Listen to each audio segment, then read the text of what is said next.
네, 본문은 민수기 5장 11절부터 마지막 절인 31절까지가 범위입니다. 너무 긴 범위라서 앞부분만 지금 현재 읽었습니다. 여러분은 본문을 읽으시면서 가장 도드라지게 기억에 남으시는 것이 있으신가요? 저는 이 본문을 읽으면서 의심, 더럽혀짐, 쓴 물, 탈선, 저주, 넓적다리가 마르고 배가 부어 등 자극적인 단어들이 머리를 맴돌더라고요. 성경책에 이렇게 자극적이고 매운 단어들이 많이 쓰인다는 사실에 아찔해지면서 그 자리에서 기도하게 되었습니다. 하나님, 이 본문으로 첫 새벽 기도회 설교를 어떻게 준비해야 합니까? 이 막연함은 여러분들 또한 함께 느껴지실 것 같습니다. 그런데 말입니다. 본문을 읽고 또 읽으면서 연구를 더할수록 이 본문은 시기상으로도 아주 적절하며 특히 결혼한 여성 사역자인 제가 설교하기에 더없이 탁월한 본문인 것을 알게 되었습니다. 도대체 어떤 부분이 설교자인 제게 그리고 시기상으로 탁월하다는 것인지 지금부터 하나씩 알아가 보도록 하겠습니다. 민수기는 출애굽기나 레위기와 유사하게 여호와께서 모세에게 말씀하여 이르시되 또는 여호와께서 모세에게 명령하신 대로라는 표현이 약 65회 정도 사용되었습니다. 본문의 5장 11절을 보시면 여호와께서 모세에게 말씀하여 이르시되 라는 문장으로 시작하는 것을 볼 수 있습니다. 민수기 대부분의 내용은 여호와께서 모세에게 직접적으로 명령하신 것입니다. 지금부터 살펴볼 모든 내용은 인간의 합의로 내려진 규정이 아니라 하나님의 생각이며 계획인 것을 반드시 기억하셔야 합니다. 이처럼 민수기는 하나님께서 하신 말씀과 명령을 기록한 책입니다. 이제 구체적으로 들어가서 민수기 5장의 배경이 되는 시간과 장소가 어떻게 되는지 이해하고 들어가야지 난해한 오늘의 본문을 이해하기가 훨씬 수월해지실 것입니다. 오늘 본문인 민수기 5장 11절에서 31절의 내용은 시내산에서 주어진 것입니다. 민수기 5장은 가나안에 들어가지 못한 세대인 출애굽 당사자들에게 진영의 정결과 제사장의 직임과 그 규례들을 알려줍니다. 시내산에서 머무는 1년 동안 거룩한 하나님을 섬기기 위한 시스템을 구축하게 하셔서 출애굽 제2세대들이 약속 성취를 위해 가나안 땅을 향해 나아가도록 하시는 것입니다. 오늘 설교의 바로 앞장면인 민수기 5장 5에서 10절의 내용은 어떤 남자나 여자가 다른 이스라엘 백성에게 잘못을 범했을 때 그들은 죄를 고백하고 배상을 해야 한다고 말하고 있습니다. 그렇다면 죄를 범한 사람이 아무런 고백도 하지 않을 때는 어떻게 해야 할까요? 증인이 없을 때는 어떻게 해야 합니까? 단지 의혹만 있을 뿐 아무런 증거가 없을 때는 또한 어떻게 해야 하는 것일까요?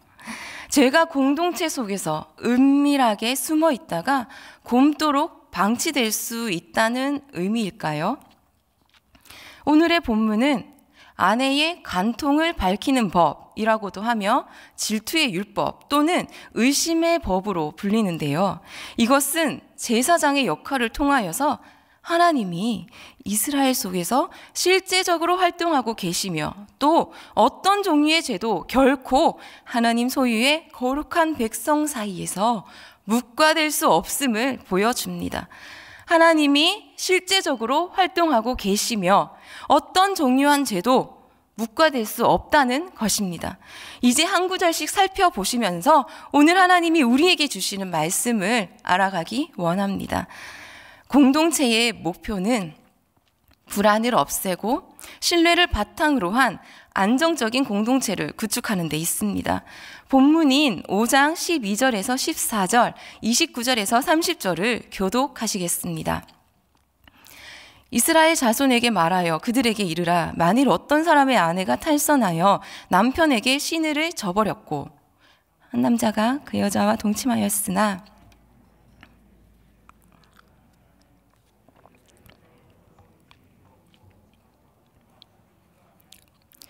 그 남편이 의심이 생겨 그 아내를 의심하였는데 그의 아내가 더럽혀졌거나 또는 그 남편이 의심이 생겨 그 아내를 의심하였으나 그 아내가 더럽혀지지 아니하였거든. 이는 의심의 법이니 아내가 그의 남편을 두고 탈선하여 더럽힌 때라. 함께 읽겠습니다. 또는 그 남편이 의심이 생겨서 자기의 아내를 의심할 때에 여인을 여호와 앞에 두고 제사장이 법대로 행할 것이라. 뚜렷한 물증이 없지만 강한 의혹이 생길 때뿐만 아니라 여자가 불륜을 저질렀으리라는 남편의 막연한 추측만으로도 의심의 법이 시행될 수 있다는 것을 두 번에 거쳐서 말하고 있습니다. 이것은 아주 조금의 불신도 가정 내에서 남편과 아내의 관계에 있어서는 안 된다는 것을 강조하는 것입니다. 이것은 공동체 전체의 신성함을 깨트리고 공동체를 흔들어 분열시킨다는 것을 의미합니다. 그래서 오늘 본문은 신성 재판에 있어서 그 당시 불평등했던 남편과 아내 사이에 하나님이 허락하시는 공평함을 근거로 하여 객관성을 나타내기 위한 과정으로 볼 수 있습니다. 그 당시라는 사회적 배경을 전제로 결혼을 생각할 때는 남편과 아내의 불평등은 당연해 보입니다. 하지만 하나님께서는 이 아내와 남편이라는 관계에 공평함을 허락해 주셨고요. 이것을 근거로 하여서 신성 재판의 객관성을 나타내기 위한 과정으로 오늘의 본문을 주신다는 것입니다. 재판 절차를 앞으로 살펴볼 것입니다. 죄 없는 사람에게는 위험이 거의 없는 것을 확인할 수 있습니다. 이것은 고대 시대의 육체적 관계를 DNA 확인이나 여러 가지 의학적, 과학적 근거로 알기 어려울 때에 육체적 관계에 대한 의혹과 그 관계 안에 있는 두려움, 불신, 불안 등을 없애기에 충분했다는 것을 알게 될 것입니다. 모든 분열의 시작은 아주 작은 사소한 불신에서 시작된다는 것을 여러분도 아시고 동의하실 것입니다. 그 어떤 사소하거나 막연한 의심도 없어야 가정이 안정을 누릴 수 있습니다. 의심은 불안에서 시작되는 현상입니다. 의심은 불안에서 시작되는 현상인 것입니다. 현대사회의 의처증 등으로 나타나는 편집증은 배우자를 믿을 수 없다는 불신에서 출발하여 불안을 에너지원으로 하여서 성장합니다. 즉, 불안이라는 먹이를 먹고 불신이 자라나서 의심이 되고 의심이 더욱 자라나 편집증까지 이르게 되는 현상입니다. 교회에 적용해서 생각해보면 이해하기가 더욱 쉬울 것입니다. 가장 작은 공동체인 가정이 불안으로 흔들리면 가정들의 모임인 진이 흔들릴 것이고 이것은 교회 전체가 흔들리는 현상으로 번지는 순서는 당연해 보입니다. 그러므로 하나님께서는 가정 안에서, 교구 안에서, 교회 안에서 불신이 사라지고 서로를 신뢰함으로 안정적인 공동체, 하나 되는 공동체, 안정적으로 하나 되는 교회를 원하신다는 것을 알 수 있습니다. 공동체 정결 회복 방법은 숨겨진 죄를 밝히고 부당하게 정죄받은 사람을 옹호하는 것입니다. 본문인 5장 15절에서 18절, 27절에서 28절을 함께 교독하시겠습니다. 제가 먼저 읽겠습니다. 그의 아내를 데리고 제사장에게로 가서 그를 위하여 보리가루 10분의 1 에바를 헌물로 드리되 그것에 기름도 붓지 말고 유향도 두지 말라. 이는 의심의 소재요 죄악을 기억나게 하는 기억의 소재라. 제사장은 그 여인을 가까이 오게 하여 여호와 앞에 세우고 토기에 거룩한 물을 담고 성막 바닥에 티끌을 취하여 물에 넣고 여인을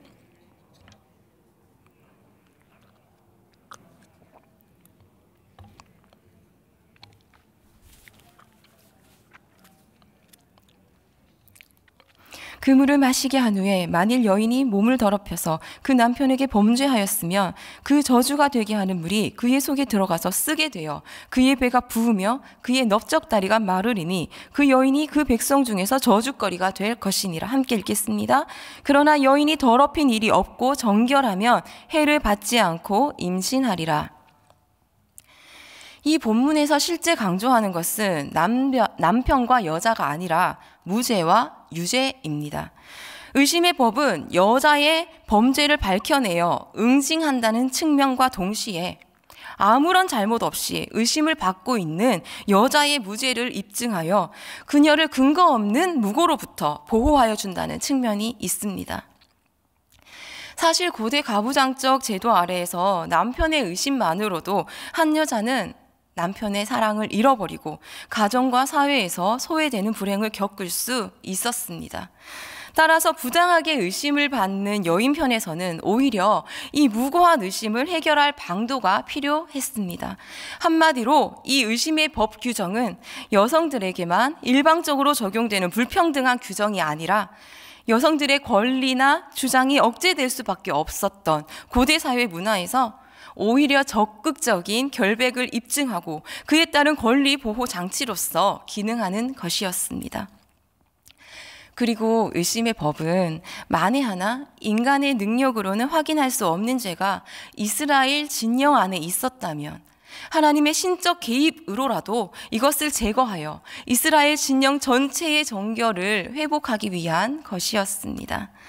결론적으로 민수기 전체의 문맥에서 볼 때 이 의심의 법은 근본적으로는 사실 아무 근거도 없이 야기된 의심이 계속 방치됨으로 인해서 이스라엘 진영의 가장 작은 사회 구성 단위인 가정에서부터 불필요한 의심과 분열의 위협이 계속 방치되는 것을 제거하고 해소하려는 장치인 것입니다.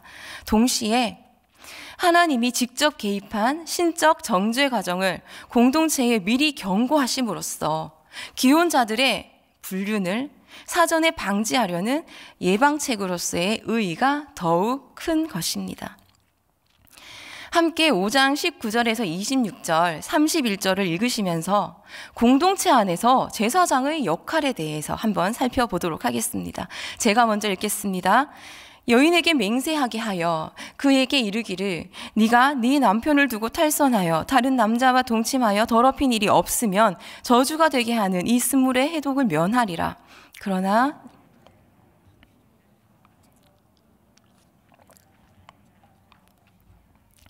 제사장이 그 여인에게 저주의 맹세를 하게 하고 그 여인에게 말할지니라. 여호와께서 내 넓적다리가 마르고 내 배가 부어서 네가 내 백성 중에 저주거리 맹세거리가 되게 하실지라. 이 저주가 되게 하는 이물이 내 창자에 들어가서 내 배를 붓게 하고 여인은 아멘 아멘 할지니라. 제사장이 저주의 말을 두루마리에 써서 그 글자를 그 쓴 물에 빨아 넣고 여인에게 그 저주가 되게 하는 쓴물을 마시게 할지니 그 저주가 되게 하는 물이 그의 속에 들어가서 쓰리라. 제사장이 먼저 그 여인의 손에서 의심의 소재물을 취하여 그 소재물을 여호와 앞에 흔들고 제단으로 가지고 가서 그 소재물 중에서 한 움큼을 취하여 그 여자에게 기억나게 하는 소재물로 제단 위에 불사르고 그 후에 여인에게 그 물을 마시게 할지라. 함께 읽겠습니다. 남편은 무죄할 것이요 여인은 죄가 있으면 당하리라. 지금까지 제가 의미가 비슷한 구절을 교차하면서 읽어나가고 있다는 것을 눈치채셨는지 모르겠습니다. 이것을 교차대구 구조라고 합니다. 이러한 교차대구 구조의 중심에 있는 19절에서 26절에는 구체적으로 의심의 법이 시행되는 과정을 그리고 있습니다. 아주 구체적으로 묘사하고 있어서 이 장면을 상상하는데 어려움은 별로 없더라고요. 여기에는 여인과 제사장이 등장하여서 여러 가지 순서에 의한 소재가 적혀 있습니다. 실제적인 초점은 21절에 나오는 여호와에게 맞추어져 있다는 것을 유의하시면서 보셔야 합니다. 이러한 사실은 의심의 법 시행에 있어서 여호와에 대한 절차가 반드시 있어야 한다는 것입니다. 여호와에 대한 제사가 반드시 드려져야 한다는 것을 분명하게 말해줍니다. 이처럼 본문의 중앙에 여호와가 자리 잡고 있다는 것은 의심의 판결 전체가 오직 여호와께만 맡겨져 있다는 것을 보여줍니다. 이렇게 본문 구조의 중심에 여호와 중심으로 한 의심의 법 절차를 제시한다는 사실은 인간이 서로 의심하고 또 서로 간의 의심을 풀기 위한 준비를 할 수도 있으나 진정으로 의심을 완전하게 해결할 수 있는 분은 오직 여호와 한 분밖에 없다는 것을 강조하는 것입니다. 만약 여인이 죄를 지었다면 여자의 넓적다리가 마르고 배가 부어오르는 불임이라는 해를 입을 것이지만 여인이 억울한 누명을 쓴 것이라면 이 의심의 법을 통해 그녀는 의심에서 해방되어 임신이라는 그 당시로서는 여인에게 있어 가장 큰 복을 누리게 된다는 것을 알 수 있습니다. 본문을 꼼꼼히 분석하여 보면 볼수록 의심의 법은 일방적으로 여자에게 불리한 차별법이 아니라 먼저는 이스라엘 사회 전반의 정결과 단합을 도모하기 위한 법인 것을 알 수 있습니다. 동시에 고대 사회에서 여성들의 기본적 인권을 보호하는 법이었다는 것 또한 알 수 있습니다. 그리고 이 의심의 법은 출애굽을 한 지 얼마 되지 않은 백성에게 하나님의 직접적인 다스림, 즉 신정 체제 아래에서 규정된 것입니다. 그러므로 모든 법 규정과 절차의 이면에 여호와 하나님이 직접적으로 개입하셔서 그 정의와 질서를 유지해 나가셨다고 볼 수 있습니다. 절대 신성의 거룩한 상황을 지금 우리는 눈으로 보고 있는 것입니다. 이 같은 절대 신성한 법 집행은 세상 끝날 하나님의 심판대 앞에서 우리의 양심과 율법과 복음을 근거로 하여 필히 재현될 것입니다. 이제 정리하겠습니다. 오늘 본문을 통해서 우리는 하나님께서는 불안이 없는 신뢰를 바탕으로 한 안정적인 공동체를 원하신다는 것을 알 수 있습니다. 공동체의 가장 작은 단위인 가정에서부터 불안이 자리 잡지 못하도록 하셔서 전체 공동체가 서로를 신뢰하고 진정으로 하나 되는 정결한 하나님 나라의 백성의 모습을 바라시는 것을 또한 알게 됩니다. 그렇다면 어떻게 해야 하나님이 원하시는 공동체를 이룰 수 있을까요? 그것은 은밀하게 숨겨져 있는 죄가 명명백배 드러나게 하심으로 인해 부당하게 의심받고 정죄받는 이들이 없게 하시려는 하나님의 뜻을 볼 수 있습니다. 본문을 단순히 한 번만 쓱 살펴보면 이것은 남편과 아내의 극적으로 치닫는 불편한 관계에서 여자만 일방적으로 규례에 처해지는 것으로 보여질 수 있습니다. 저 또한 시작하면서 고백했듯이 너무 당황스러워서 기도부터 했습니다.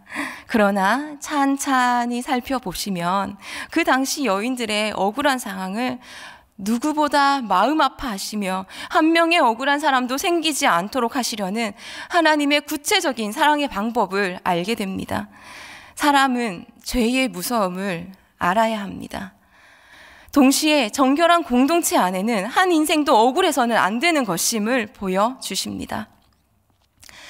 오늘 본문의 가장 가운데에 제사장의 역할을 위치시키셔서 본문에서 제사장의 역할을 크게 부각시키므로 우리는 공동체 안에서 하나님이 일하시지 않으시면 아무것도 할 수 없음을 고백하게 됩니다.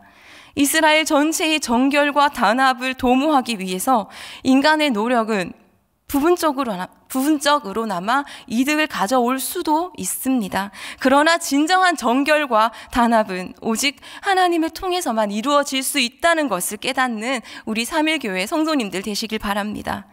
서로를 신뢰하는 정결한 공동체인 교회는 죄의 무서움을 알아 은밀히 하기보다는 명백히 죄에 대해 치리하고 권징하여 공동체 안에서 한 인생도 억울하지 않도록 보호해야 할 것입니다. 이 일의 중심에 하나님이 계시며 이 일을 이루시는 분은 오직 하나님 한 분이심을 명심해야 합니다. 가정에서 부부 간에, 부모와 자녀 간에 서로 말하지 못하는 은밀한 문제들이 있지는 않으십니까? 하나님께서는 모든 것을 아시고 그것들로 인해 가정과 교회가 분열되는 것을 원하지 않으십니다.